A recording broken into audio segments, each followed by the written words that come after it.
Hello প্রিয় দর্শক, Dubai visa প্রত্যাশীদের জন্য আরেকটি ভিডিও নিয়ে আসলাম। আজকের ভিডিওটা খুব গুরুত্বপূর্ণ হতে চলেছে, তাই ভিডিওটা স্কিপ না করে সম্পূর্ণ ভিডিওটা আপনারা কন্টিনিউ করবেন। আজকের এই ভিডিওতে আপনাদের সাথে কিছু বিষয় শেয়ার করব, যেগুলো যদি আপনারা না জানেন তাহলে আপনারা বিপদে পড়তে পারেন। যেন আপনারা বিপদে না পড়েন সেই জন্য সতর্কতামূলকভাবেই এই ভিডিওটি আপনাদের সামনে নিয়ে আসলাম। কি কি বিষয়ের উপর ফোকাস করতে হবে, অনেকে যদি তা না করেন বড় ধরনের কোন বিপদের সম্মুখীন হতে পারেন, কোথায় থেকে ভিসা চেক করতে পারবেন সহজেই, এইসব বিস্তারিত নিয়ে আজকের এই ভিডিওটি সাজানো। তাই ভিডিওটি অবশ্যই কন্টিনিউ করবেন আর ভিডিওটি শেয়ার করে সবার মাঝে ছড়িয়ে দেবেন, সবাই যেন দেখে সতর্ক হতে পারে। এখন বলি যে বিদেশে কারা যায়। বিদেশে কিন্তু আমাদের মতন যারা মধ্যবিত্ত ফ্যামিলির, দরিদ্র ফ্যামিলির সন্তানরা, তারাই কিন্তু আমরা বিদেশে আসি। কেন বিদেশে আসি? জীবিকার তাগিদে কিন্তু আসি। সেখানে আসতে গেলে দেখা গেছে আমরা ধার দেনা করে কিন্তু বিদেশে পাড়ি জমাই একটা স্বপ্ন নিয়ে। যদি সেই স্বপ্নটা যদি আমাদের কিছু গাফালতির কারণে, আমাদের কিছু ভুলের কারণে যদি নষ্ট হয়ে যায়, তাহলে একটা ফ্যামিলি ধ্বংস হয়ে যাবে। সব সময় সতর্ক থাকতে হবে। এখন বিপদ এড়িয়ে চলার কিছু উপায় আছে, সেগুলো অবশ্যই আপনার মানতে হবে। আপনারা যদি আবেগে আপ্লুত হইয়া যদি কোনো কিছু করিয়া বসেন, যেন দুবাইয়ের ভিসা তো বন্ধ, এখন চালু হয়ে গেছে, তাইলে তাড়াতাড়ি করি, সবার আগে টাকা দিয়ে দেই, এই করি সেই করি, ভাই এত কিছু আবেগে আপ্লুত হবেন না। আপনারা সতর্ক হবেন, অবলম্বন করবেন আর একটু ধৈর্য ধরবেন। ধৈর্য না ভাই, ধৈর্যের ফল কিন্তু সুমিষ্টি হয়। এখন আমি বলি যে আপনারা যখন ভিসা হাতে পাইবেন, ভিসা হাতে পাওয়ার পর আপনাদের কি কি করণীয়। কারণ ইতিমধ্যে আপনারা জানেন যে দুবাই, সৌদি আরব সহ, আরব আমিরাতে সহ সম্পূর্ণ জায়গায় যারা যাচ্ছে বাংলাদেশ থেকে, এদের ভিতরে অনেকেই সমস্যার সম্মুখীন হচ্ছে, কারণ তারা ভুয়া ভিসায় গেছে। এখন আপনারা যদি কিভাবে সেই ভুয়া ভিসাকে এড়িয়ে চলবেন, আপনার ভিসাটা সঠিক কিনা কিভাবে যাচাই করবেন, আজকের এই ভিডিওতে আপনাদের সাথে আলোচনা করব। এই যে আপনারা দেখতেছেন এখানে একটি কন্ট্রাক্ট পেপার, এটা আমি নাম এবং পাসপোর্ট নাম্বার সব কিছু আমি হাইড করে রাখছি। এখানে আমি পিকচার বসায় হাইড করে রাখছি। এইখানে কন্ট্যাক্ট পেপার, সেই কন্ট্যাক্ট পেপারটা কিন্তু সে কিন্তু এখনও সে ভিসা পায়নি, তারপরেও সে একটা তাদের কোম্পানি থেকে, এই যে ক্যাট ইন্টারন্যাশনাল একটা কোম্পানি, সেই কোম্পানি থেকে কিন্তু সে কন্ট্যাক্ট পেপারটা পেয়ে গেছে। এই কন্ট্যাক্ট পেপারটা রিসিভ হয়েছে, এটা আমার একদম ঘনিষ্ঠ ব্যক্তি, 4/2/2025 সাল।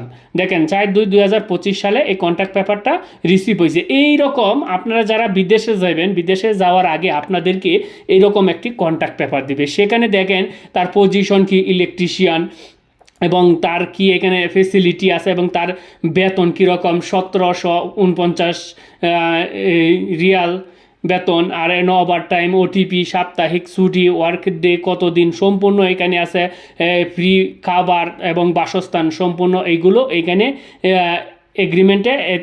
এটাকে কেউ বলে কন্ট্রাক্ট পেপার, কেউ বলে এগ্রিমেন্ট। যাই হোক, এখানে সব কিছু এখানে উল্লেখ থাকবে। মেডিকেলের যে চিকিৎসা, সেই চিকিৎসার খরচ বহন কে করবে, এবং আপনি কত বছর পর পর ছুটি পাইবেন, এবং সেই ছুটিতে এই যে এই কন্ট্রাক্ট পেপারে কিন্তু বছরে 2 বছর পর পর সে এই যে 24 মাস পরে কিন্তু সে ছুটি পাইবে, 42 দিনের ছুটি পাইবে। এবং সেখানে বলছে কি একটা টিকিট দিবে, শুধু একটা টিকিট দিবে যাওয়ার, আর আসার টিকিটের টাকাটা নিজের।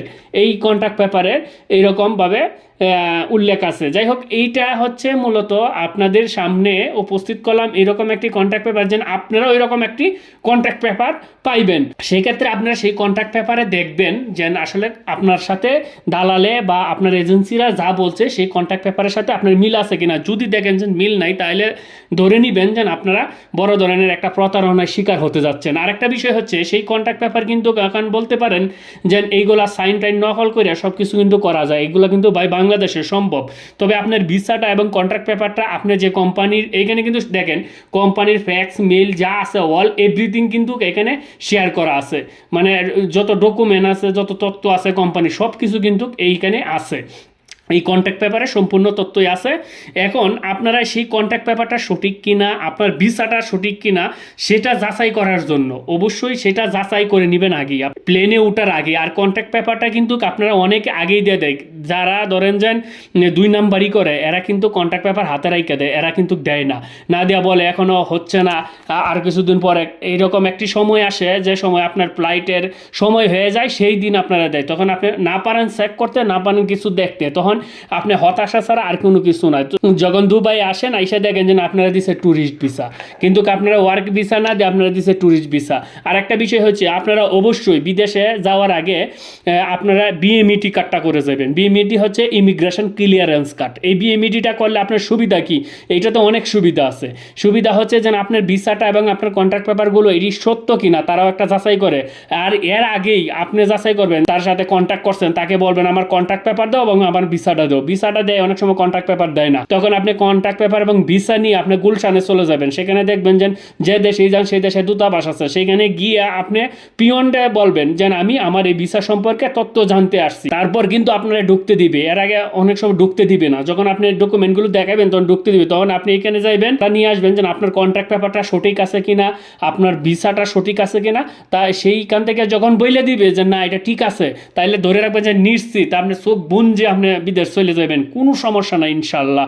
আর যদি আপনার এটা ফেক থাকে তখন তারাই কইব যে এটা সম্পূর্ণটাই ফেক এবং এটা বুয়া, এটাতে আপনি কাজ করতে পারবেন না বা কী সমস্যা হবে সেগুলো তারা বলে দিবে। আর একটা হচ্ছে যে দ্বিতীয়তে হচ্ছে যে আপনারা অবশ্যই বিএমইটি করে যাবেন। বিএমইটি করলে একটা সুবিধা কি, আপনার এই কন্ট্রাক্ট পেপার এবং ভিসা এই ডকুমেন্ট জমা দিতে হয়, জমা দেওয়ার পর বিএমইটি থেকে বিএমইটি কাট হয়। এর আগে কিন্তু বিএমইটি কাট হয় না। জমা দেওয়ার পর এই ডকুমেন্টগুলো তারা যাচাই করে দেখে যেন বাংলাদেশের যে দূতাবাস এখানে আছে সেখানে তাদের সাথে কন্ট্যাক্ট করে বলে যে এই কোম্পানি সম্পর্কে ইনফরমেশন নেও, এই কোম্পানিতে দেখো যেন এইটা এই কন্ট্রাক্ট পেপারটা ঠিক আছে কি না বা এই এগ্রিমেন্টটা ঠিক আছে নাকি, সেইভাবে কিন্তু সেখান থেকে যাচাই বাছাই কইরা তারপর আপনি বিএমইটি দেয়। আর এইখানেও কিন্তু একটু স্কোতাইকা যায় যে বিষয়টা হচ্ছে যে যারা এজেন্সি আছে তাদের ক্ষেত্রে কিন্তু এইগুলো এতটা বেশি যাচাই করে না, এখানে একটা গ্যাপ থাকে। যাই হোক সেই গ্যাপ বিষয়টা আমি বলতেছি না, তবে আপনারা অবশ্যই নিজের যে দায়িত্বটা সেই নিজের দায়িত্বটা নিজে পালন করবেন। যেন আপনারা যখন ভিসা এবং কন্ট্রাক্ট পেপারটা হাতে পাওয়ার পর অনেক সময় দালালে তো দিবে না, যারা বাটপারি করবে এরা তো দিবে না, তাদের কাছ থেকে চাইয়ে নেবেন, নিয়ে তারপরে আপনি এটা যাচাই করবেন। কারণ আপনি এই একটা দিন বা কয়েকটা ঘন্টার জন্য আপনি সারা জীবনের কিন্তু কান্না হয়ে যেতে পারে। তাই আপনি একটু সতর্ক হবেন আর সবসময় আবেগে আপ্লুত হইবেন না, যেন এই আমরি কোনো কিছু করতে যাবেন না। যেগুলো যেমন তাড়াহুড়ার জিনিস সেই জিনিসগুলো কিন্তু খারাপ হয়, সেই জিনিস এতটা ভালো হয় না। তাই প্রিয় দর্শক, আপনাদের সতর্ক করার জন্য আপনি যে কোনো দেশে যান না কেন, যে পৃথিবীর যে কোনো প্রান্তে যান, আপনার কাজের উদ্দেশ্যে যে কোনো প্রান্তে যান, অবশ্যই আপনারা এই জিনিসটা খেয়াল রাখবেন। প্রিয় দর্শক, আপনাদেরকে ভালো কিছু একটা ইনফরমেশান দিতে পেরেছি। আর যদি ভিডিওটা আপনাদের উপকার হয় তাহলে অবশ্যই ভিডিওতে একটি লাইক করে দিবেন আর ভিডিওটা শেয়ার করে দিবেন আপনার প্রতিবেশী, আপনার বন্ধুবান্ধব, যেন তারাও যেন এটা শুনে যেন তারাও সতর্ক হতে পারে, তারাও যেন কোনো বিপদের সম্মুখীন না হয়, সবাই যেন সতর্ক হতে পারে। যাই হোক, আজকে এবারের মতন বিদায় নিলাম, দেখা হবে পরবর্তী ভিডিওতে। সবাই ভালো থাকবেন, সুস্থ থাকবেন, ধন্যবাদ সবাইকে।